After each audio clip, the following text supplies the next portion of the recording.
Hi hello నమస్తే welcome to our channel TG TV వార్తా కథనాలపై విశ్లేషణ కార్యక్రమం మార్నింగ్ న్యూస్కు స్వాగతం. నేను మీ జర్నలిస్ట్ సత్య. ముందుగా రాష్ట్రంలో జరుగుతున్న రాజకీయ పరిణామాలను కనుక పరిశీలించినట్లయితే అందరూ ఊహించినట్టుగానే సీఎం అన్న తిరుపతి రెడ్డి ఇల్లు హైడ్రా కూల్చివేస్తుందా లేదా అన్న అంశానికి తెరబడ్డది. నిన్నటి రోజున ఏదైతే వాళ్ళు దుర్గం చెరువుకు సంబంధించి మరి వాళ్ళందరూ కూడా హైకోర్టుకు వెళ్ళడం, హైకోర్టు స్టే విధించడాన్ని బట్టి చూస్తూ ఉంటే అందరూ ఊహించినట్టుగానే ఇక్కడ మరి హైడ్రా ఉన్నవారికి ఓ విధంగా లేనివారికి ఓ విధంగా ప్రవర్తిస్తున్నదని చెప్పి మరి ఏదైతే ఆరోపణలు వెలువడుతున్నాయో ఆరోపణలకు బలం చేకూరుస్తూ ఉన్నది. అదేవిధంగా ఇక రాష్ట్రంలో మరి రౌడీ రాజ్యం నడుస్తూ ఉన్నది. ఒకవైపు మరి ఎమ్మెల్యేల ఇళ్లపైనే దాడులు జరుగుతున్నా కూడా పోలీసులు వేడుక చూస్తున్న పరిస్థితిని అయితే మనం ఇక్కడ ప్రధానంగా గమనించవచ్చు. ఇక్కడ సిద్దిపేటలో హరీష్ రావు మరి క్యాంపు కార్యాలయం మీద దాడి చేసిరు, కౌశిక్ రెడ్డి ఇంటి మీద దాడి చేసిండ్రు. నిన్నటి రోజున మళ్ళీ మరి మహిళా ఎమ్మెల్యే మాజీ మంత్రి సునీతా లక్ష్మారెడ్డి ఇంటి మీద కూడా అకారణంగా మరి కాంగ్రెస్ గూండాలు దాడి చేసిండ్రు. అయినా కూడా పోలీసులు వేడుక చూస్తూ ఉన్నారు. మరోవైపు నిన్నటి రోజున హరీష్ రావు ఏపీ తరహా పరిణామాలే రాబోయే రోజుల్లో తెలంగాణలో ఉంటాయి. ఏపీ పోలీసులను చూసైనా ఇప్పటికైనా పోలీసులు తీరు మార్చుకోవాలని చెప్పి తీవ్రంగా హెచ్చరించిండు. లేదంటే ఖచ్చితంగా క్రమశిక్షణ చర్యలు తమ ప్రభుత్వం వచ్చిన వెంటనే మరి పోలీస్ అధికారులు ఎవరెవరైతే గీత దాడుతున్నారో వాళ్ళందరి మరి నోట్ చేసుకుంటా ఉన్నాం, వాళ్ళ మీద చర్యలు చేపట్టక తప్పదు అని చెప్పి హెచ్చరించిన పరిస్థితి. మరోవైపు హైకోర్టు మరి ఆదేశంతో ఇక్కడ 4th సిటీ రద్దు కాబోతా ఉన్నదా అని అంటే మరి చూస్తున్న పరిణామాలను చూస్తున్నైతే ఫార్మా సిటీనే కొనసాగిస్తామని ఏదైతే ప్రభుత్వం అఫిడవిట్ దాఖలు చేసిందో దాంతో 4th సిటీ మీద నీలి నీడలు అలుముకున్నాయి. 4th సిటీ ద్వారా భూదందా నిర్వహించాలి, పెద్ద ఎత్తున మరి రియల్ ఎస్టేటు నడిపించాలని చెప్పి అనుకున్న ఏదైతే రేవంత్ అనుచర గణానికి మరి తీవ్ర ఎదురుదెబ్బ తగలబోతా ఉన్నదా అంటే మరి ఇక్కడ రైతుల పోరాటంతో ఏదైతే ఫార్మా భూములు ఇతర వారికి కేటాయించినట్టయితే భూసేకరణ చట్టంలో భాగంగా మరి మా భూములు మాకు తిరిగి ఇవ్వాలని చెప్పి వాళ్ళు చేస్తున్న పోరాటం, మరోవైపు ఫార్మా క్లస్టర్లు ఏర్పాటు చేస్తా అని చెప్పి ఏదైతే చెప్తా ఉన్నారో కొడంగల్ మరి ముఖ్యమంత్రి సొంత నియోజకవర్గం నుంచే రైతుల నుంచి తీవ్ర నిరసన వ్యక్తమవుతున్న నేపథ్యంలో 4th సిటీ మీద నీలి నీడలు అలుముకోబోతా ఉన్నట్టుగా తెలుస్తూ ఉన్నది. అక్కడ ఫార్మా సిటీనే కొనసాగిస్తామని చెప్పక తప్పని పరిస్థితి ఏర్పడ్డది రేవంత్ రెడ్డికి అనే విషయాన్ని ఇక్కడ మనం ప్రధానంగా గమనించవచ్చు. ఇక వార్తా కథనాలను కనుక పరిశీలించినట్లయితే ముందుగా నమస్తే తెలంగాణ దినపత్రికలో ఎమ్మెల్యే సునీతా లక్ష్మారెడ్డి ఇంటిపై కాంగ్రెస్ మూకల దాడి, వినాయక నిమజ్జనం ముసుగులో అర్ధరాత్రి అరాచకం, ఎమ్మెల్యే ఇంటి గేటు తోసుకొని వచ్చి మరీ వీరంగం, ఇంటిపైకి రాళ్లు ఇటుకలతో మూకుమ్మడి దాడి, అడ్డుకున్న యువకుడిపై దౌర్జన్యం, తీవ్ర గాయాలు, కళ్ళెదితే దాడి జరిగిన వేగంగా స్పందించని పోలీస్. మరి ఇక్కడ చూసుకున్నట్టయితే సునీతా లక్ష్మారెడ్డి మరి మహిళా ఎమ్మెల్యే ఇంటి మీద ఈ రకంగా రాళ్ల దాడి చేసిండ్రు. ఏదైతే వినాయక నిమజ్జనం చేస్తూ ఉన్నామని చెప్పి మరి వినాయక నిమజ్జనం పేరుతోటి ఇక్కడ ఆమె ఇంటి మీద దాడి చేసిండ్రు దుండగులు. అయినా కూడా మరి పోలీసులు చూసి చూడనట్టు వివరించిన పరిస్థితిని అయితే మనం ఇక్కడ ప్రధానంగా గమనించవచ్చు. అంటే ఏదైతే రేవంత్ రెడ్డి మరి ఇక్కడ కౌశిక్ రెడ్డి ఇంటి మీద దాడి జరిగినప్పుడు దాన్ని ఖండించాల్సింది పోయి మా వాళ్ళు పోయి చింతపండు చేసిందని చెప్పి ఏదైతే ఆయన వ్యాఖ్యలు చేసిండో ఆయన వ్యాఖ్యలకు మరి ఇక్కడ కాంగ్రెస్ గూండాలు మరింత రెచ్చిపోతున్న పరిస్థితి.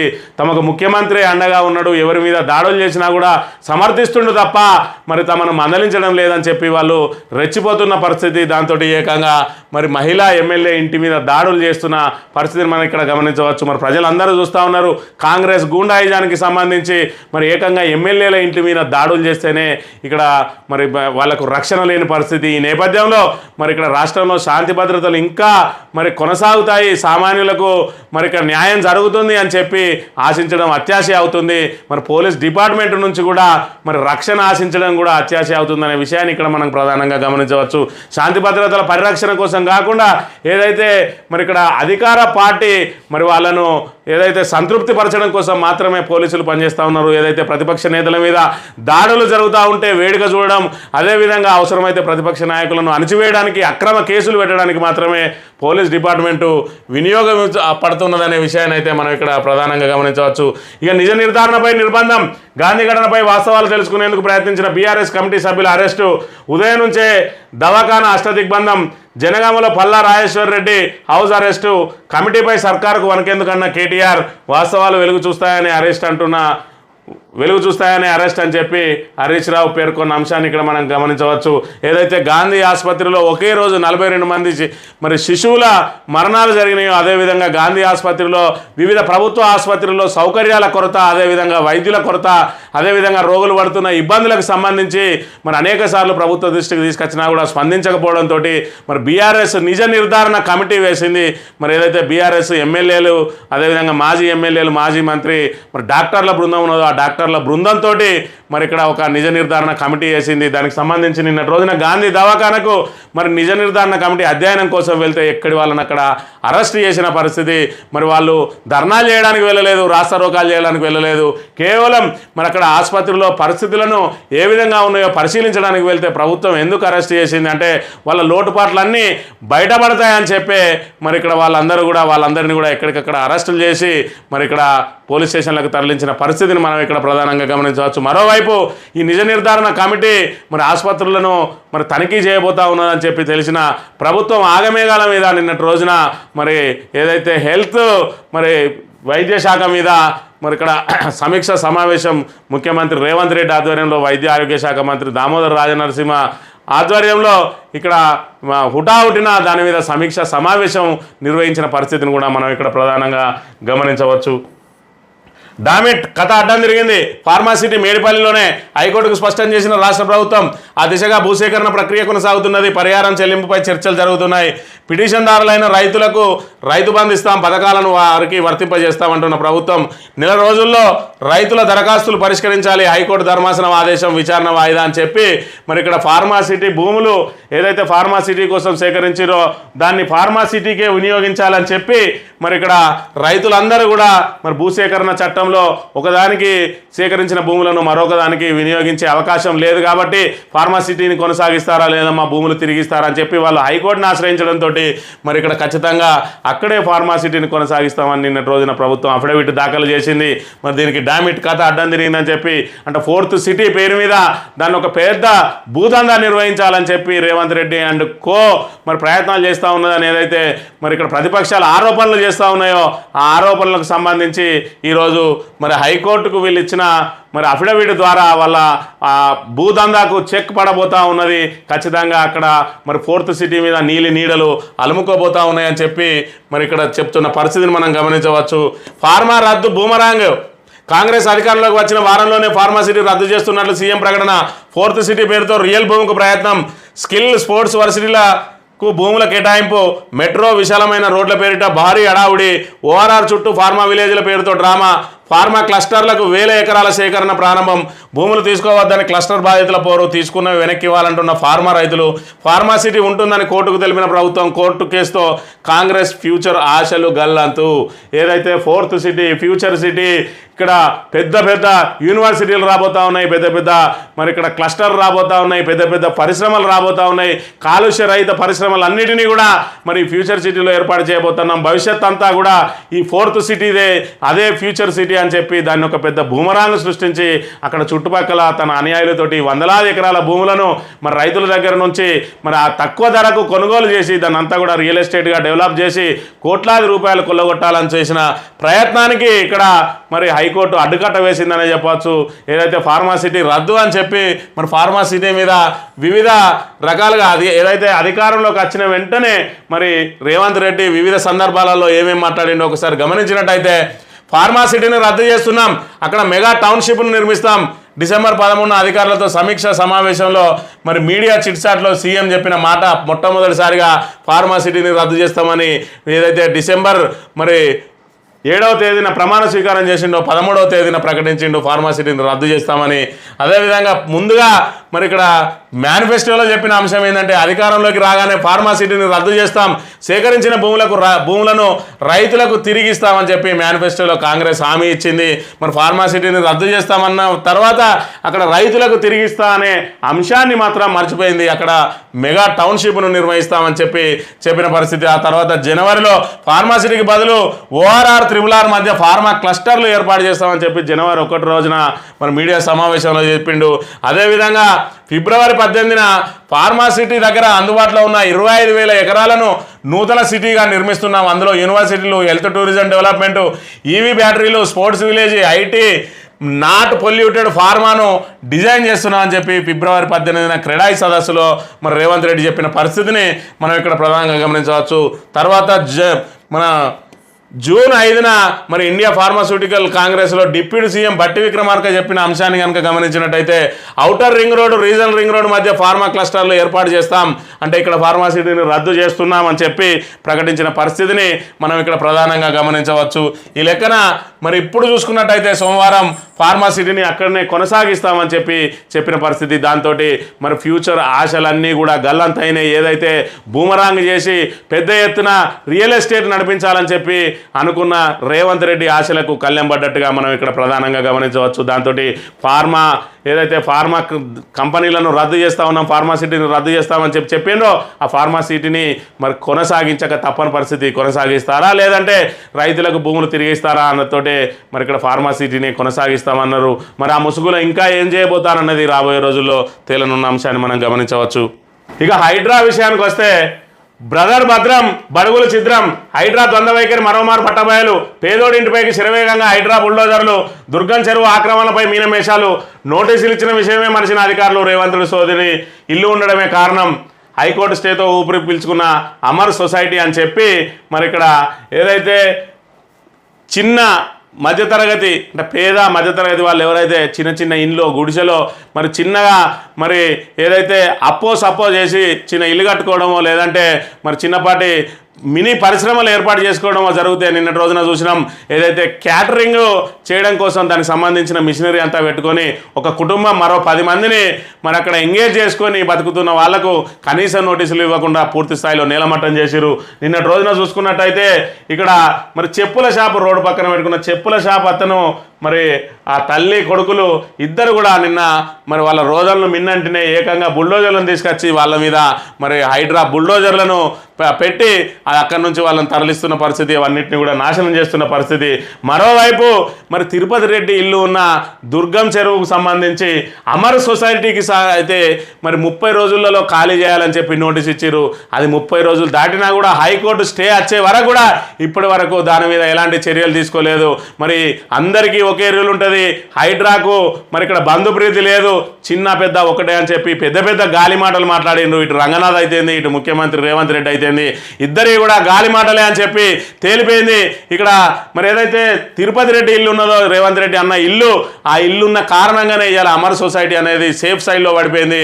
మరి ఇక్కడ హైకోర్టు స్టే వచ్చే వరకు మరి మిగతా వాళ్ళ ఇళ్లను మాత్రం అపార్ట్మెంట్లను మాత్రం ఏదైతే హాస్పిటల్ కొనసాగుతూ ఉన్నది అమీన్పూర్లో, ఆ హాస్పిటల్ కొనసాగే హాస్పిటల్ను కూడా ఖాళీ చేయించి దాన్ని నిట్ట నిలువునా కూల్చేసిరు. ఆ పక్కనే ఉన్న మరి 5 అంతస్తుల భవనాలు మరి రెండింటినీ కుప్పగూలు చేసిన పరిస్థితి.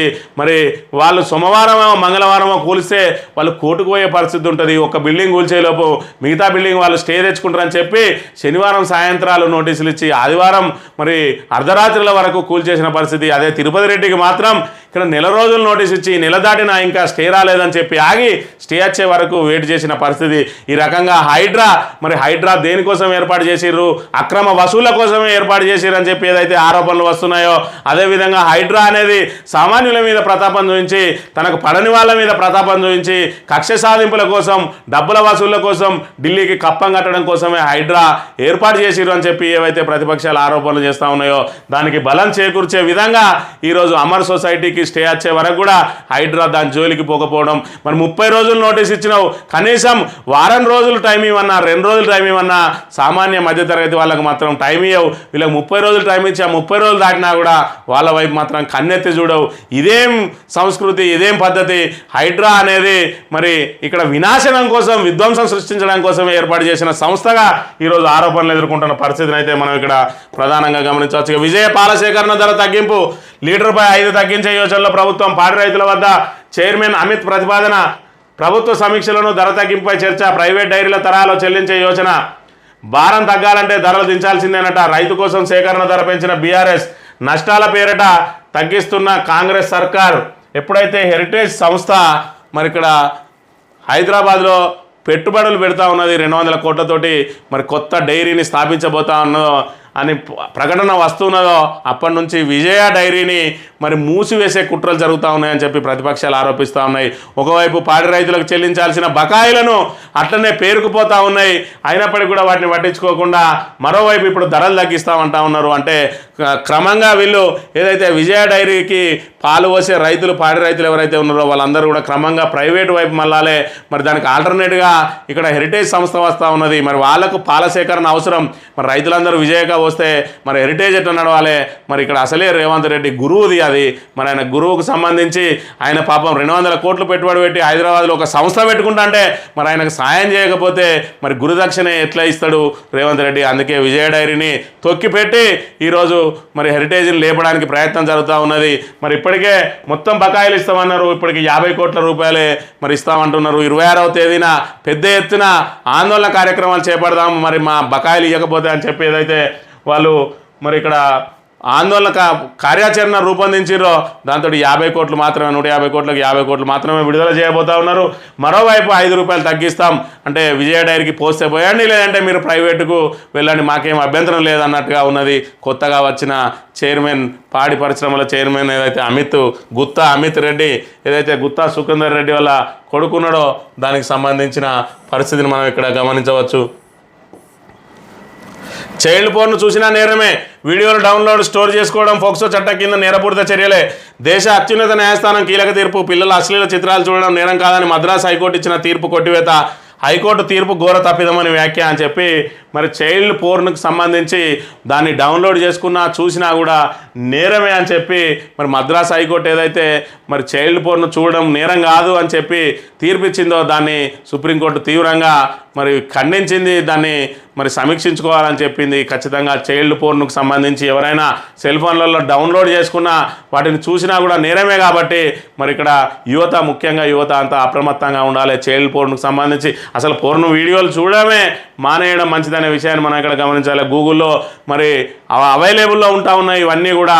మరి వాటిని అవైలబుల్ దాన్ని నిషేధించాల్సిన ప్రభుత్వం చూడడాన్ని మాత్రం నేరంగా మరి పరిగణిస్తున్నది. వాటి మీద నిషేధం కూడా విధించి గూగుల్లో మరి సెర్చ్ ఇంజన్లో అవి లేకుండా కూడా చేయాల్సిన బాధ్యత కేంద్ర ప్రభుత్వం మీద ఉన్న అనే విషయాన్ని ఇక్కడ గమనించాలి. ఇక బద్లాపూర్ రేపిస్ట్ ఎన్కౌంటర్, 2 చిన్నారులపై లైంగిక దాడికి పాల్పడిన అక్షయ్ షిండే పోలీస్ కాల్పుల్లో హతం, కస్టడీ నుంచి పారిపోయేందుకు యత్నించగా కాల్పులు జరిపామన్న పోలీసులు అని చెప్పి బద్లాపూర్లో మరి ఏదైతే 2 4వ తరగతి చదువుతున్న మరి చిన్నారుల మీద రేప్ చేసిండు ఈ దుండగుడు. మరి అప్పట్లో పెద్ద ఎత్తున సంచలనం సృష్టించింది. దీని మీద మరి ఇక్కడ మానవ హక్కుల సంఘాలు, అదేవిధంగా మహిళా సంఘాలు తీవ్రంగా మరి ఆందోళన చేసిన పరిస్థితి. దాంతో అతన్ని ఖచ్చితంగా ఉరిదీయాలి, మరి కాల్ చేయాలి అని చెప్పి అనేక డిమాండ్లు వచ్చిన నేపథ్యంలో నిన్నటి రోజున మరి ఎన్కౌంటర్ జరిగింది. ఆ ఎన్కౌంటర్ ఏది ఏమైనా ఇలాంటి వాళ్లకు మరణశిక్షే మరి ప్రధానం అనే విషయాన్ని అయితే మనం ఇక్కడ గమనించాలి. అది ఏ రూపంలో అమలైనా కూడా ప్రజలు మాత్రం ఈ చర్య పట్ల సంతృప్తిగా ఉన్నారు. అది చట్ట విరుద్ధమైన, చట్ట సమ్మతమైన, ప్రజలకు మాత్రం ఆమోదయోగ్యమైన విషయాన్ని అయితే మనం ఇక్కడ ప్రధానంగా గమనించవచ్చు. ఇక స్పీకర్కి హైకోర్టు నోటీసులు, 10 మంది ఫిరాయింపు ఎమ్మెల్యేలకు తాకేజీలో కౌంటర్లు దాఖలు చేయాలని హైకోర్టు ఆదేశం. ఫిరాయింపుదారులకు జీతభత్యాలు నిలిపివేయాలి. ఆ ఎమ్మెల్యేలను అసెంబ్లీలోకి అనుమతించకూడదు. ఓటింగ్లో పాల్గొనకుండా అనర్హులను చేయాలి. ప్రజా ప్రయోజన వాద్యంలో కేఏ పాల్ విజ్ఞప్తి అని చెప్పి మరి ఇక్కడ స్పీకర్కు హైకోర్టు నోటీసులు ఇచ్చింది మొదటిసారిగా. మరి రకంగా ఏదైతే ఆఖరికి స్పీకర్ పదవే దాని పదవికున్న విలువను కూడా దిగజార్చుతూ ఉన్నది కాంగ్రెస్ ప్రభుత్వం అనే విషయాన్ని అయితే మనం ఇక్కడ ప్రధానంగా గమనించవచ్చు. ఎందుకంటే మరి ఏదైతే వాళ్ళ మీద చర్యలు తీసుకోవాలనో మరి ఇప్పటి వరకు చర్యలు తీసుకుంటలేదు. ఫిరాయింపుదారుల మీద చర్యలు తీసుకోకుండా కాంగ్రెస్ ప్రభుత్వం అడ్డుకుంటా ఉన్నది. గత ప్రభుత్వంలో ఫిరాయింపులు జరగలేదా అంటే మరి గత ప్రభుత్వంలో ఏదైతే చట్టాలకు లోబడి మరి 2/3 మెజార్టీ వస్తే అక్కడ విలీనం అవుతుంది. ఏదైతే వాళ్ళ శాసనసభ పక్షం విలీనం అయితే అనర్హత వేటి నుంచి తప్పించుకుంటారని చెప్పి వాళ్ళు లాజికల్గా జాయిన్ చేసుకున్నారు. వీళ్ళు అదే పంతాకు పోయి మరి సుమారు 26 మందిని జాయిన్ చేసుకుంటామని చెప్పి మరి వాళ్ళు ప్రయత్నాలు చేసినప్పటికీ కూడా వాళ్ళ ప్రయత్నాలు బెడిసికొట్టి 10కే ఆగిపోవడంతో ఇప్పుడు వాళ్ళ పదవులకు గండం ఏర్పడ్డది. ఆ గండం నుంచి గట్టెక్కించడానికి మేము ఇంకా బీఆర్ఎస్లోనే కొనసాగుతున్నామని చెప్పి మరి బుకాయించినప్పటికీ వాళ్ళ మరి చర్యలన్నీ తేటతెల్లం అయితే ఉన్నాయి. మరోవైపు దానం నాగేందర్ అయితే ఏకంగా కాంగ్రెస్ ఎంపీగా పోటీ చేసింది కాబట్టి మరి పూర్తి స్థాయిలో వాళ్ళు కాంగ్రెస్లో చేరిందనే దానికి అన్ని రకాల ఆధారాలు మరి బీఆర్ఎస్ కోర్టుకు సమర్పించింది. మరోవైపు నిన్న రోజున కేఏ పాల్ వేసిన పిటిషన్ మీద కూడా మళ్ళీ నోటీసులు ఇచ్చిన పరిస్థితిని అయితే మనం గమనించవచ్చు. ఇక ఎక్కడైతే మరి 4 వారాల సమయం ఇచ్చిందో ఆ 4 వారాల సమయం దగ్గర పడుతూ ఉన్నది. మరి వచ్చే నెల 9వ తేదీ లోపు కనుక స్పీకర్ దాని మీద మరి షెడ్యూల్ ప్రకటించని పక్షంలో మళ్ళీ కోర్టే సుమోటోగా కేసును మరి వాదించే అంటే స్వీకరించే అవకాశం ఉన్నది. స్వీకరించిన పక్షంలో ఖచ్చితంగా ఆ 10 మంది మీద వేటు పడుతుంది. అయితే స్పీకర్ వేటేయాలి, లేదంటే కోర్టు ద్వారా వేటు పడే అవకాశం ఉన్నాయి. కాబట్టి ఇప్పటికైనా వాళ్ళు రాజీనామా చేసి చక్కగా హుందాగా మళ్ళీ ప్రజల్లోకి వెళ్తే మరి కొంచెం గౌరవంగా ఉంటారనే విషయాన్ని అయితే మనం ఇక్కడ ప్రధానంగా గమనించవచ్చు. ఇక తెలంగాణ దినపత్రిక విషయానికి వస్తే ఆర్టీసీ ప్రైవేటీకరణ, ఎలక్ట్రిక్ బస్సులకు గ్రీన్ సిగ్నల్ అద్దెకు తీసుకొని నడిపించేందుకు రెడీ, ప్రైవేట్ కంపెనీలకు అప్పచెప్పే అవకాశం, డ్రైవర్తో సహా అందరూ ప్రైవేట్ వ్యక్తులే, ఒక కండక్టరే ఆర్టీసీ ఉద్యోగి, ప్రభుత్వంలో ఆర్టీసీ విలీనంపై సీఎం మౌనం, ప్రైవేటీకరణ నేపథ్యంలోనే విలీనాన్ని పక్కన పెడుతున్న సర్కార్, ఆర్టీసీ ఉద్యోగుల్లో పెరుగుతున్న ఆందోళన, సర్కార్ క్లారిటీ ఇవ్వాలని చెప్పి డిమాండ్ అని చెప్పి ఆర్టీసీని పూర్తిగా ప్రైవేటీకరణ చేయబోతా ఉన్నది. ఒకవైపు ఆర్టీసీని ప్రభుత్వంలో విలీనం చేస్తామని చెప్పి గత ప్రభుత్వం ఆల్రెడీ విలీనం చేసి ఏదైతే అపాయింట్మెంట్ డేట్ను ఫిక్స్ చేయాల్సిన తరుణంలో అక్కడ మరి ఏదైతే ఎన్నికల నోటిఫికేషన్ వచ్చింది, దాంతో ఆ ప్రక్రియ ఆగిపోయింది. మరి ఇక్కడ ఎన్నికల మేనిఫెస్టోలో కాంగ్రెస్ ప్రభుత్వం తాము వచ్చిన వెంటనే ఆర్టీసీని ప్రభుత్వంలో విలీనం చేస్తామని కూడా హామీ ఇచ్చింది. ఇప్పుడు ఏకంగా ప్రైవేటీకరణకు పచ్చ జెండా ఊపబోతా ఉన్నది. ఏదైతే ఎలక్ట్రిక్ బస్సుల పేరుతోటి ఇప్పటి వరకు కేవలం బస్సును మాత్రమే మరి ప్రైవేటు తీసుకొని దానికి సంబంధించిన సిబ్బంది అంతా కూడా మరి ఏదైతే ఆర్టీసీ వాళ్ళే ఉండేది. కానీ ఇప్పుడు చూసుకున్నట్టయితే ఎలక్ట్రిక్ బస్సులను తీసుకొని మరి కేవలం కండక్టర్ మాత్రమే ఉండి మిగతా అంతా కూడా ప్రైవేటుకు అప్పగించబోతా ఉన్నారు. క్రమక్రమంగా ఆర్టీసీని పూర్తిగా ప్రైవేట్ పరం చేయబోతా ఉన్నారు. ఆర్టీసీని ఇక్కడ ప్రభుత్వంలో విలీనం చేసే మాట దేవుడెరుగు, కనీసం స్వతంత్ర సంస్థగా కూడా ఉండనీయలేకపోతా ఉన్నది కాంగ్రెస్ ప్రభుత్వం అనే విషయాన్ని మనం ఇక్కడ గమనించవచ్చు. ఇక దెబ్బకు దిగొచ్చిన సర్కార్, వైద్య ఆరోగ్య శాఖపై ముఖ్యమంత్రి రివ్యూ, గాంధీ మరణాలపై నిజాలు తేల్చేందుకు వచ్చిన బీఆర్ఎస్ కమిటీని అడ్డుకున్న పోలీసులు అని చెప్పి ఇక్కడ బీఆర్ఎస్ ఏదైతే మరి నిజ నిర్ధారణ కమిటీ చేసిందో దాంతో నిన్నటి రోజున మరి ఆగమేఘాల మీద దాని మీద రివ్యూ మీటింగ్ ఏర్పాటు చేసిన అంశాన్ని మనం ఇక్కడ గమనించవచ్చు. ఇక్కడ చూసుకున్నట్లయితే కేసీఆర్ అన్న ఎక్కడున్నావు, ఓ యువకుడి ఆక్రందన, రోడ్డు పక్కన చెప్పుల దుకాణమే జీవనాధారం, రోడ్డును ఆక్రమించారంటూ తొలగించిన సిబ్బంది, జీవనోపాధి పోవడంతో తల్లి కొడుకుల తీవ్ర ఆవేదన, కుమారాంటికో న్యాయం వీళ్ళకో న్యాయమా, సర్కార్పై నెట్టింటారు విమర్శల జల్లు అని చెప్పి మరి రోడ్డు మీద చెప్పుల దుకాణం ఉన్నదని చెప్పి దాన్ని మరి బుల్డోజర్లతోటి హైడ్రా తొలగిస్తున్న పరిస్థితిని మనం ఇక్కడ గమనించవచ్చు. మరి గతంలో చూసుకున్నట్టయితే ఏదైతే కుమారి ఆంటీకి సంబంధించి ఫుడ్ ఏదైతే ఆమె భోజనం దుకాణం ఉన్నదో అది మరి నెట్టింట వైరల్గా మారింది. దాంతో మరి అక్కడ ట్రాఫిక్ సమస్యలు వస్తాయి, దాన్ని తొలగిస్తామని చెప్పి పోలీసులు వెళ్తే స్వయంగా రేవంత్ రెడ్డి వారించిండు. మరి ఫుట్పాత్ మీద బతికే వాళ్ళను వాళ్ళ జీవనాన్ని చెడగొట్టద్దని చెప్పిండు. మరి వీళ్ళు కూడా ఫుట్పాత్ మీదనే బతుకుతారు, వీళ్ళ జీవనాన్ని ఎందుకు చెడగొడతా ఉన్నాడు అంటే ఆంధ్ర వాళ్ళకో నీతి మరి తెలంగాణ వాళ్ళకో నీతి అని చెప్పి ఇక్కడ నెట్టింట తీవ్ర విమర్శలు వ్యక్తమవుతున్న పరిస్థితిని మనం ఇక్కడ గమనించవచ్చు. రుణమాఫీ కోసం సెల్ఫీ ఉద్యమం, రైతుల వినూత్న నిరసన, సెల్ఫీ ఫర్ రుణమాఫీ పేరుతో నేరుగా సీఎంఓకు ఫోటోలు, రాష్ట్ర వ్యాప్తంగా పలు గ్రామాల్లో కార్యక్రమం అని చెప్పి ఆఖరికి ఇక రుణమాఫీ మరి ఎవరు చెప్పినా ఇంటలేడు రేవంత్ రెడ్డి, దేవుల మీద ఒట్లేసిండు, మరి ఎన్నో రకాలు చెప్పిండు, ఆఖరికి అందరికి అయినాయి అని చెప్పి బుకాయిస్తూ ఉన్నాడు. మరి మా బతుకులేంది, మా కథ ఏందని చెప్పి ఆఖరికి ఎవరికి వాళ్ళు సెల్ఫీ వీడియోలు తీసుకొని సీఎంఓకి పంపిస్తున్న పరిస్థితి. మరి ఇప్పటికైనా రేవంత్ రెడ్డిలో చలనం వచ్చి మరి ఆ రుణమాఫీ చేస్తాడా, ఇంకా బుకాయించుకుంటూనే ఉంటాడా అనే విషయాన్ని అయితే మనం ఇక్కడ గమనించాలి. ఇక ముగ్గురు మంత్రులని పంటలు ఎండబెట్టిండు, ఖమ్మంలో పంటలు ఎండిపోతున్నాయి, 22 రోజులైనా కాలువ గండి పూడ్చడం చేత కాదా, రైతులు ధర్నా చేస్తుంటే ప్రభుత్వం మొద్దు నిద్ర, కాంగ్రెస్ చేతగాంతనం వల్ల 1,00,000 ఎకరాల్లో పంట నష్టం, సర్కారుకు కూల్చివేతలు తప్ప పూడ్చివేతలు రావా, 9 మందిని గెలిపించడమే ఖమ్మం ప్రజలు తప్ప అని చెప్పి మరి ముగ్గురు మంత్రులు ఉన్నా కూడా ఇక్కడ పంటలు ఎండబెడతా ఉన్నారు. ఏదైతే కాలువకు గండి పడ్డదో 22 రోజులు అవుతుంది, ఆ 22 రోజులైనా గండి పూడ్చడం చేతనైతే లేదు. ముగ్గురు మంత్రులు ఉన్నారు ఖమ్మంలో, 9 మంది ఎమ్మెల్యేలను గెలిపిస్తే మరి వాళ్లకు న్యాయం చేయలేకపోతా ఉన్నారు. రైతులకు అంటే ప్రభుత్వానికి కూల్చడం తప్ప పూడ్చడం రాదా అని చెప్పి మరి తీవ్ర స్థాయిలో మండిపడ్డ అంశాన్ని మనం ఇక్కడ ప్రధానంగా గమనించవచ్చు. ఇక సాక్షి దినపత్రిక విషయానికి వస్తే ఆల్ ఇన్ వన్ ప్రభుత్వ పథకాలన్నిటికీ ఇకపై ఒకే కార్డు అని చెప్పి మరి ఇక్కడ ఏదైతే సమీక్ష సమావేశం డిజిటల్ కార్డు అని ఏదైతే మీడియాకు మరి ఇక్కడ ఇచ్చిండ్రో దీని సమావేశానికి ప్రధాన ఉద్దేశం ఏంటంటే బీఆర్ఎస్ మరి నిజ నిర్ధారణ కమిటీ వేసింది కాబట్టి మరి దాని మీద త్వరితగతిన హుటాహుటిన ఇక్కడ సమీక్ష సమావేశం ఏర్పాటు చేసిండు రేవంత్ రెడ్డి. ఇక్కడ మరి దీనికి సమీక్ష సమావేశానికి ముఖ్యంగా వైద్య ఆరోగ్య శాఖ మంత్రి తన శాఖ మీద సమీక్ష చేసుకోవచ్చు, అయినప్పటికీ రేవంత్ రెడ్డి ప్రధానంగా కూర్చున్నాడు అని అంటే మరి ఎక్కడైతే ఇక్కడ వైద్య మన ఆసుపత్రులలో ఏ విధంగా సౌకర్యాలు హామీ ఉన్నది, ఏ విధంగా డాక్టర్ల కొరత ఉన్నది, ఏ విధంగా రోగులు ఇబ్బందులు పడుతూ ఉన్నారు, ఏ విధంగా శిశు మరణాలు జరుగుతూ ఉన్నాయి, ఈ రకంగా మరి తీవ్రంగా 9 నెలల కాలంలోనే మరి ప్రభుత్వ ఆసుపత్రుల మీద నమ్మకాన్ని కోల్పోయినరు మరి ప్రజలు అనే విషయాన్ని మరి ఇక్కడ పెద్ద ఎత్తున ఆరోపణలు రావడం, దీని మీద బీఆర్ఎస్ మరి నిజ నిర్ధారణ కమిటీ వేయడంతో మరి ఇక్కడ ప్రభుత్వం లోపల చలనం వచ్చింది. దాంతో ఉత్తమ్ కుమార్ రెడ్డి, అదేవిధంగా వైద్య ఆరోగ్య శాఖ మంత్రి దామోదర్ రాజనరసింహ, అదేవిధంగా రేవంత్ రెడ్డి ఉటావుటిన సమీక్ష సమావేశం నిర్వహించి బయటికి మాత్రం డిజిటల్ కార్డ్ అని, ఒకే పథకాలన్నిటికీ ఒకటే కార్డ్ అని మరి ఇక్కడ ఒక కొత్త వాదనను తెర మీదకి తీసుకొచ్చిండ్రు. అసలు ఉద్దేశం అయితే మరి దానికి ఉన్న సౌకర్యాలు ఏంటి, ఎందుకు ఎక్కడ లోటుపాట్లు ఎక్కడ జరుగుతున్నాయి, మరి నిపుణులైన డాక్టర్లను సూపర్ స్పెషాలిటీ హాస్పిటళ్ళ నుంచి గ్రామీణ ప్రాంతాలకు తరలిస్తే మరి ఇక్కడ రోగుల పరిస్థితి ఏందని దాని మీద సుదీర్ఘంగా నిన్నటి రోజున దాని మీద చర్చించినట్టు మరి ఇక్కడ మనం ప్రధానంగా గమనించవచ్చు.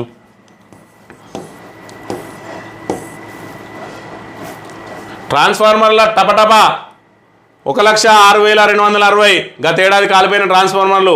నల్గొండ, పాలమూరు జిల్లాలో అత్యధిక ఘటనలు. నాసిరకం ట్రాన్స్ఫార్మర్ల కొనుగోలు, మరమ్మతులు సరిగ్గా చేయకపోవడం, నిర్వహణలో లోపాలే కారణమనే విమర్శలు. ఏటా మరమ్మతులకు 100 కోట్ల వ్యయం. అత్యధికంగా దక్షిణ డిస్కంలో 71,733 కాలిపోయిన వైనం.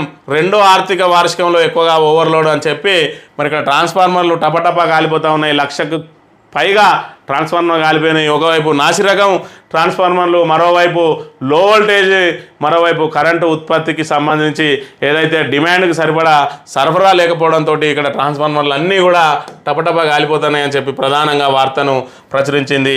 ఇక మళ్ళీ కాళేశ్వరం మీద పడ్డాయి ఈనాడు, అదేవిధంగా తాబేదార్ పత్రిక, ఆంధ్రజ్యోతిలు. ఇక్కడ బాధ్యులు ఇంజనీర్లు ప్రాథమికంగా 20 మంది గుర్తింపు. వీరిలో ఏఈ నుంచి ఈఎన్సీ వరకు. మేడిగడ్డ కుంగుబాటుపై క్రమశిక్షణ చర్యలు. జస్టిస్ పీసీ ఘోష్ కమిషన్ యోచన. ఉద్దేశపూర్వకంగానే విచారణను తప్పుదోవ పట్టించడానికి ప్రయత్నించారని గుర్తింపు.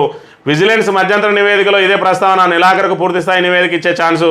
విచారణకు కాగ్ అధికారిని పిలవాలని చెప్పి నిర్ణయం అని మరి ఇక్కడ దీనికి సంబంధించి కొండను తవ్వి ఎలుకను పట్టినట్టు ఇది మొత్తం ఇలా 1,00,000 కోట్ల రూపాయల మరి అవినీతి జరిగిందని చెప్పి మరి సుమారు 82,000 కోట్లకు సంబంధించిన ఈ కాళేశ్వర ప్రాజెక్టు కనెక్షన్ అంతా కూడా, కనెక్టివిటీ అంతా కూడా ఇప్పుడు ప్రభుత్వం వాడుకుంటా ఉన్నది. కేవలం మేడిగడ్డలో 3 పిల్లర్లు కుంగిపోయినాయి. ఆ కుంగిపోయిన పిల్లర్లను ఎవడైతే గుత్తేదారు ఉన్నాడో మరి వానితోటే దాన్ని అన్నింటి కూడా రిపేర్లు చేయించి తక్షణం దాన్ని అందుబాటులోకి తీసుకురావాల్సిన ప్రభుత్వం పూర్తి స్థాయిలో బీఆర్ఎస్కు మీద బురద జల్లే కార్యక్రమంలో భాగంగా దాన్ని భూతద్దంలో పెట్టి చూయించి ఆఖరికి కొండందవి ఎలుకను పట్టినట్టు ఇంజనీర్లదే లోపం. ఏదైతే మరి ఇక్కడ పూర్తిగా మరి ఏదైతే మెయింటెనెన్స్ పీరియడ్ అయిపోకముందే వాళ్ళకి లెటర్ ఇచ్చిండ్రు. అదేవిధంగా కుంగిపోయిన పిల్లర్లు ఏవైతే ఉన్నాయో మరి వాటిని గుత్తేదారుతోటి పనిచేయించకుండా మరి ఏదైతే వీళ్ళు సరైన పర్యవేక్షణ లేకుండా ఉన్నారని చెప్పి 20 మంది ఇంజనీర్లను బాధ్యులను చేసి వాళ్ళ మీద చర్యలు చేపట్టబోతూ ఉన్నారు. మరి ఇదేదో అంతర్గతంగా మరి దీని మీద చేసుకొని దీన్ని పెద్ద అటాసంగా చేసి దీనికి రోజు తాటికాయంత అక్షరాలతోటి పేపర్లలో పెట్టి మరి గత ప్రభుత్వం మీద రుద్దే కంటే అధికారుల లోపాలు ఏవైతే ఉన్నాయో వాళ్ళ మీద చర్యలు చేపట్టి, శాఖాపరమైన చర్యలు చేపట్టి దాన్ని తక్షణ మరమ్మతు కనుక చేసినట్టు అయి ఉంటే ఇప్పటికి 10 నెలలు అవుతుంది ప్రభుత్వం వచ్చి. ఇప్పటికే మరి అది ఎప్పుడో పూర్తి అయ్యేది. మరి ఏదైతే వేసవి కాలంలోనే దాని మరమ్మత్తు కనుక పూర్తి చేసినట్టు అంటే ఆ కాళేశ్వరానికి సంబంధించి మరి పూర్తి స్థాయిలో వినియోగంలోకి వచ్చేది. ఇప్పటికే మరి 90 నుంచి 95% ఆల్రెడీ కాళేశ్వరం కనెక్టివిటీని ప్రభుత్వం వాడుకుంటా ఉన్నది. కేవలం మేడిగడ్డ ప్రాజెక్టును దాన్ని బూచిగా చూపెట్టి ఇటు అన్నారం, సుందిల్లా ఈ 3 బ్యారేజీలను వదిలేసి ఏదైతే మరి మన అక్కడ నీళ్లను పైకి ఎత్తిపోయకుండా మరి ఎల్లంపల్లి ద్వారా నీటిని మాత్రమే ఎత్తిపోస్తామని చెప్తా ఉన్నది. ఇయ్యలేకపోతే రేపైనా ఖచ్చితంగా అక్కడ నుంచి ప్రాణహిత నీటిని ఎత్తిపోయాల్సిందే. ఎత్తిపోయకుంటే రాష్ట్రానికి మరో అవకాశం లేదు. కాబట్టి ఎప్పటికైనా కాళేశ్వరం ప్రాజెక్టును వినియోగించుకోవాల్సిందే, ఆ 3 పిల్లర్లను పునరుద్ధరించాల్సిందే, ఆ నీటిని పూర్తిస్థాయిలో వాడుకోవాల్సిందే. అప్పటి వరకు రాజకీయ పబ్బం గడుపుకోవడం కోసం ఈ తాబేదార్ పత్రికలు తాటికాయంత అక్షరాలతోటి ఇంకొక నెల రోజులో 2 నెలల్లో దీని మీద పబ్బం గడిపే అవకాశం ఉంటుందనే విషయాన్ని మనం ఇక్కడ ప్రధానంగా గమనించవచ్చు. పట్టా కోసం డిగ్రీ, పొట్టకుడి కోసం మినీ డిగ్రీ, సరికొత్త కోర్సులను తెస్తున్న ప్రభుత్వం. విద్యార్థులకు ఉద్యోగం గ్యారంటీ, ఫైనాన్స్, బీమాలలో నైపుణ్య శిక్షణ, 18 ఇంజనీరింగ్, 20 డిగ్రీ కాలేజీల్లో 10,000 మంది విద్యార్థులకు ట్రైనింగ్ ఈ విద్యా సంవత్సరం నుంచి అమల్లోకి ప్రారంభించనున్న సీఎం రేవంత్ అని చెప్పి మరి ఇక్కడ కొత్త పిఆర్ స్టంట్లతో వస్తుంది. ఏదైతే రేవంత్ రెడ్డి ప్రభుత్వం పైసా ఖర్చు లేని విషయాలను ఇక్కడ పబ్లిసిటీ కోసం వాడుకునే ప్రయత్నం మనం ఇక్కడ చూస్తూ ఉన్నాం. ఆల్రెడీ వృత్తి విద్యా కోర్సులు అంటే వొకేషనల్ కోర్సులు అనేకంగా ఉన్నాయి, వీళ్ళు కొత్తగా పెట్టాల్సిందేం లేదు. మరి దాన్నే ఆల్రెడీ ఎన్ఏసి మరి న్యాక్ వాళ్ళు ఆల్రెడీ ట్రైనింగ్ ఇస్తూ ఉన్నారు. న్యాక్ అనే దాని ద్వారా వృత్తి విద్యలలో ఏదైతే మరి నైపుణ్యంలో మరి వాళ్ళకు కోర్సులలో వాళ్ళకు ఇస్తూ ఉన్నారు. మేము ఏదో కొత్తగా కనిపెట్టినాం, ఇప్పుడు భారతదేశంలో ఎక్కలేని విధంగా మేము ఒక కొత్త వ్యవస్థను తీసుకొచ్చి ప్రవేశపెట్టినాం అనే విధంగా ఇక్కడ జనాలను మభ్యపెట్టి మరి కేవలం పిఆర్ స్టంట్లతోటే ఇంకా నెగ్గుకుంటూ వస్తూ ఉన్నది రేవంత్ రెడ్డి ప్రభుత్వం. అక్కడ న్యాక్ ద్వారా ట్రైనింగ్ ఇవ్వచ్చు, అదేవిధంగా వొకేషనల్ ట్రైనింగ్లలో మరి ఇక్కడ ఏదైతే వాళ్ళకు కావాల్సిన ఉపాధి కోసం ఇక్కడ వొకేషనల్ కోర్సులు ఉన్నాయి. వీటికి తోడు ఇప్పుడు కొత్తగా ప్రవేశపెడుతున్నామని చెప్పి మినీ కోర్సులు అని చెప్పి మరి ఇక్కడ ప్రజలను తప్పుదో పట్టించి మరి ఏదైతే 6 గ్యారంటీల అమలుకు సంబంధించి కానీ, వీళ్ళు ఇచ్చిన 420 హామీల గురించి కానీ, ఏదైతే రుణమాఫీకి సంబంధించి కానీ, రైతు భరోసాకు సంబంధించి కానీ ప్రజల దృష్టి మరల్చడానికి రోజుకొక కొత్త అంశాన్ని తెర మీదకి తీసుకొస్తుంది. రూపాయి ఖర్చు లేని అంశాలన్నిటిని కూడా తెర మీదకి తీసుకొచ్చి మరి ఇక్కడ ప్రజలను డైవర్ట్ చేసే ప్రయత్నం చేస్తున్నది తప్ప దీని ద్వారా ప్రజలకు ఒనగూరే ప్రయోజనం మాత్రం ఏం లేదనే విషయాన్ని గమనించాలి. ఘాటెక్కిన ఉల్లి 15 రోజుల్లో ధర రెట్టింపు, సగటున 60 రూపాయలు, ఆదిలాబాద్లో 80 రూపాయలు అని చెప్పి మరి ధరలు ఆకాశాన్ని అంటున్న పరిస్థితిని మనం ఇక్కడ ప్రధానంగా గమనించవచ్చు. అదే సందిగ్ధం వైద్య విద్య ప్రవేశాలపై ముందుకు పడని అడుగు, అధికారుల నిర్లక్ష్య ధోరణే కారణం. సుప్రీంకోర్టు తీర్పు వచ్చి ఇప్పటికే 4 రోజులు. స్థానికత మార్గదర్శకాల విడుదల జాప్యం, కౌన్సిలింగ్కు ఆఖరి గడువు అక్టోబర్ 31. వారానికో రౌండ్ నిర్వహించినా పూర్తి కావడం కష్టమే, ఆగ్రహంగా విద్యార్థులు అని చెప్పి ఇక్కడ వైద్య విద్యార్థుల భవిష్యత్తును ఆగమ్య గోచరంలో పడేస్తూ ఉన్నది. మరి ఏదైతే 33 జీవో అని చెప్పి తీసుకొని వచ్చి దానికి సంబంధించి స్థానికేతరులుగా పరిగణించే విధంగా మరి ఈరోజు స్థానికేతరులకు మరి స్థానికులుగా వాళ్ళు లబ్ధి చేకూరే విధంగా వచ్చిన జీవో మీద ఇప్పటికే విద్యార్థులందరూ కూడా మరి స్థానిక విద్యార్థులందరూ మరి అభ్యంతరాలు వ్యక్తం చేసినప్పటికీ, హైకోర్టు మొట్టికాయలు వేసినప్పటికీ కూడా సుప్రీంకోర్టుకు వెళ్ళి దాని మీద స్టే తీసుకొని వచ్చిండ్రు. అయినప్పటికీ కూడా ఇంకా విధి విధానాలు రూపొందించకుండా మరి ఏదైతే ఆ వైద్య విద్యార్థులు ఇతర రాష్ట్రాల్లో పూర్తిగా కౌన్సిలింగ్లు అన్నీ పూర్తి అయిపోయినాయి. అదేవిధంగా ఆల్ ఇండియా కోటా కూడా కౌన్సిలింగ్ పూర్తి అయిపోయింది. అయినా కూడా ఇంకా మరి రాష్ట్రానికి సంబంధించిన కోటా ఇప్పటి వరకు కౌన్సిలింగ్ మొదలు కాలేదు, దానికి మార్గదర్శకాలు విడుదల కాలేదు. ఇదంతా కూడా ప్రభుత్వ వైఫల్యంగా మనం ఇక్కడ ప్రధానంగా గమనించవచ్చు. ఇక తెల్లవారులు కూల్చివేతలు, ఇదంతా మరి సైకో రోజు అక్కడ టీవీ పెట్టుకొని చూసి ఏది కూలుతుంది ఎట్లా కూలుతుంది అని చెప్పి మరి ఇక్కడ రాక్షసానందం పొందే వాళ్ళందరూ కూడా ఈ హైడ్రాను మరి ఏదైతే వ్యూయర్షిప్ పెరుగుతున్న అంశాన్ని అయితే గమనించవచ్చు. ఆ కూల్చివేతలను చూసుకుంటా మరి సంతోషపడే వాళ్ళందరినీ కూడా ఏమంటారంటే సైకోలు అని అంటారు. మరి ఇక్కడ హైడ్రా కాదు, ఇది సైకో సంస్థ అనే విషయాన్ని మనం ఇక్కడ ప్రధానంగా గమనించాలి. ఇక సన్నం, దొడ్డువడ్లు వేర్వేరుగా కొనుగోలు. అక్టోబర్ మొదటి వారం నుంచే ఖరీఫ్ ధాన్యం సేకరణ 7,139 కేంద్రాలు, 91 లక్షల టన్నుల ధాన్యం అంచనా. సన్నాలకు ఈ సీజన్ నుంచి 500 బోనస్. బకాయిలు ఉన్న మిల్లర్లకు ధాన్యం ఇచ్చేది లేదు. పొరుగు రాష్ట్రాల నుంచి రాకుండా చెక్ పోస్టులు. జనవరి నుంచి సన్న బియ్యం పంపిణీ. మరి ఇక్కడ సన్నం, దొడ్డు వడ్లు వేరువేరుగా కొనుగోలు చేస్తామని చెప్తా ఉన్నారు. అంటే సన్నం వడ్ల కోసం సెపరేట్ కొనుగోలు కేంద్రాన్ని ఏర్పాటు చేస్తారా? మరి ఇప్పటివరకు అయితే సన్నం, దొడ్డు వడ్లు కలిపేం కొనలేదు. మరి ఇక్కడ చూసుకున్నట్టయితే గతంలో సన్నం వడ్లను మరి గ్రేడ్ బిగా, మరి దొడ్డు వడ్లను గ్రేడ్ ఏగా పరిగణించిండ్రు. ఇప్పుడు ఈ గ్రేడ్ బికు 500 బోనస్ ఇస్తాను కాబట్టి మరి దీనికోసం సెపరేట్ కొనుగోలు కేంద్రాలు ఏర్పాటు చేస్తారా? ఇంకా దీని మీద విధి విధానాలు రావాల్సిన అవసరం ఉన్నది. అదేవిధంగా బకాయిలు ఉన్న మిల్లర్లకు ధాన్యాన్ని ఇచ్చేది లేదంటా ఉన్నారు. మరి గత మరి రబీ సీజన్ చూసుకున్నట్టయితే ఎవరైతే డిఫాల్టర్లు ఉన్నారో వాళ్ళకు కూడా బియ్యం ఇచ్చిన పరిస్థితి. ఏదైతే పైరవీలు చేయించుకొని మా మంతని నియోజకవర్గానికి సంబంధించి మరి డిఫాల్టెడ్ మిల్లులో కూడా మరి వడ్డిచ్చిన పరిస్థితిని అయితే ప్రధానంగా గమనించవచ్చు. ఇక ఈనాడు దినపత్రిక విషయానికి వస్తే ఒక రాష్ట్రం ఒకే కార్డు, ఇది ఒక రాష్ట్రం ఒకే కార్డుకు సంబంధించి మరి ఇక్కడ ఈ సమీక్ష సమావేశం కాదు, ఇది ఖచ్చితంగా నిన్నటి రోజున బీఆర్ఎస్ ఎఫెక్ట్ తోటి ఏర్పడ్డ మీటింగ్ అనే అంశాన్ని మనం ప్రధానంగా గమనించాలి. ఇక మేడిగడ్డ పూర్తయినట్లు ధృవీకరణ ఇచ్చిన ఆ ధృవీకరణ రద్దు అని చెప్పి మరి మేడిగడ్డ అంశాన్ని మరి మళ్ళా 4-5 రోజులు దీన్ని తెర మీద పెట్టి మరి ఇతర అంశాలను పక్కదారి పట్టియడానికి ప్రయత్నం చేస్తున్న పరిస్థితిని మనం ఇక్కడ గమనించవచ్చు. ఇక కేజ్రీవాల్ కుర్చీని ఖాళీగా వదిలి సీఎంగా అతిశీ బాధ్యతలు ఆయన కోసం ఆ పీఠం ఎదురు చూస్తుందని వెల్లడి అని చెప్పి మరి ఢిల్లీ సీఎంగా రాజీనామా చేసిన కేజ్రీవాల్ తన శిష్యురాలు అతిశీని మరి ముఖ్యమంత్రి పీఠం మీద కూర్చోబెడితే మరి నేను ఈ 4 నెలల పాటు అంటే ముందస్తు ఎన్నికలకు ఎలాగో వెళ్ళబోతున్నాం కాబట్టి ఈ 4 నెలల పాటు మరి నేను భరతునిలాగా మరి ఇక్కడ ఏదైతే ఈ పాలన జరిపించబోతా ఉన్నా అని చెప్పి మరి ఏదైతే కేజ్రీవాల్ సీటును అట్లనే వదిలేసి ఆ పక్కన సీటు వేసుకొని ఈమె పరిపాలన చేస్తున్న పరిస్థితిని మనం ఇక్కడ ప్రధానంగా గమనించాలి. నెయ్యి మాటున నయవంచన కులిన వ్యర్థాలతో తయారీ రాజధాని చుట్టుపక్కల జిల్లాలో పెద్ద ఎత్తున దందా యథేచ్ఛగా నకిలీ నెయ్యి నూనెల ఉత్పత్తి కేంద్రాలు ప్రముఖ కంపెనీల పేర్లతో విక్రయం అని చెప్పి మరి కులిన జంతు వ్యర్థాలతోటి ఇక్కడ నెయ్యి అదేవిధంగా నూనెలు తయారవుతున్నాయని చెప్పి మరి రాజధాని చుట్టుపక్కల జిల్లాలో అవుతా ఉన్నాయని మరి ఇక్కడ ఒకవైపు జర్నలిస్టుల దృష్టికి వచ్చింది, పేపర్ల దృష్టికి వచ్చింది, కానీ మరి దానికి సంబంధిత అధికారుల దృష్టికి మాత్రం రావడం లేదు. అధికారులు మరి దాడులు చేసి దాన్ని అరికట్టడం లేదు. ఏదైతే మరి వాళ్ళకు సంబంధించి మరి లంచాలకు మరిగిన అధికారులు ఎవరైతే ఉన్నారో వాళ్ళు చూసి చూడనట్టుగా వదిలేయడంతో ఇలాంటి అన్నీ కూడా జరుగుతున్న అంశాన్ని మనం ఇక్కడ ప్రధానంగా గమనించాలి.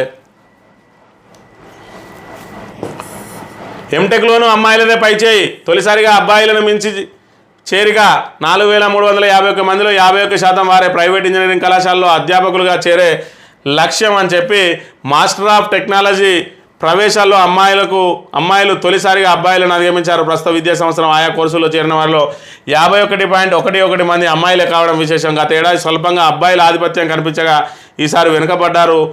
ఇప్పటి వరకు ఫార్మసీ, బీఈడీ, డిగ్రీ, సంప్రదాయ పీజీ కోర్సులు అమ్మాయిల శాతం అబ్బాయిల కంటే ఎక్కువ ఉండేది. ఈసారి ఆ జాబితాలో ఎంటెక్ కూడా చేరిందని చెప్పి 2022లో చూసుకున్నట్టయితే 1351 మంది అబ్బాయిలు ఉంటే 1057 మంది అమ్మాయిలు. అదేవిధంగా 23లో 1715 ఉంటే 1607. ఈ సంవత్సరం చూసుకుంటే 2127 అబ్బాయిలు ఉంటే 2224 మంది అమ్మాయిలు ఇక్కడ ఎంటెక్లో చేరిండ్రు. మరి అమ్మాయిలు అన్నిట్లో కూడా అబ్బాయిలకు ధీటుగా మరి ఇక్కడ ఏదైతే పోటీ ఇస్తున్న పరిస్థితిని మనం ఇక్కడ ప్రధానంగా గమనించవచ్చు. గతంలో చూసుకున్నట్టయితే అమ్మాయిలు ఫార్మసీలకు అదేవిధంగా బీఈడీలకు, డిగ్రీలకే ప్రాధాన్యత ఇచ్చేది. ఇప్పుడు ఎంటెక్ కూడా వాళ్ళు ప్రాధాన్యం ఇచ్చి మరి చేస్తూ ఉన్నారు. దానికి కారణం ఏదైతే ఈ కళాశాలలు ఉన్నాయో ఇంజనీరింగ్ కళాశాలలో అధ్యాపకులుగా చేరొచ్చనే ఉద్దేశంతో వాళ్ళందరూ కూడా ఎంటెక్లో చేరుతూ ఉన్నారని చెప్పి ఏది ఏమైనా కూడా ఇక్కడ మరి మహిళలకు విద్య అందదనుకున్న తరుణం నుంచి ఈరోజు విద్యలో మహిళలే అత్యధిక శాతం ఉత్తీర్ణులవుతూ ముందుకు వెళ్తున్న పరిస్థితిని అయితే మనం ఇక్కడ ప్రధానంగా గమనించవచ్చు. ఇది ఈరోజు మార్నింగ్ న్యూస్. తిరిగి రేపు వెళ్తాం. Thank you very much.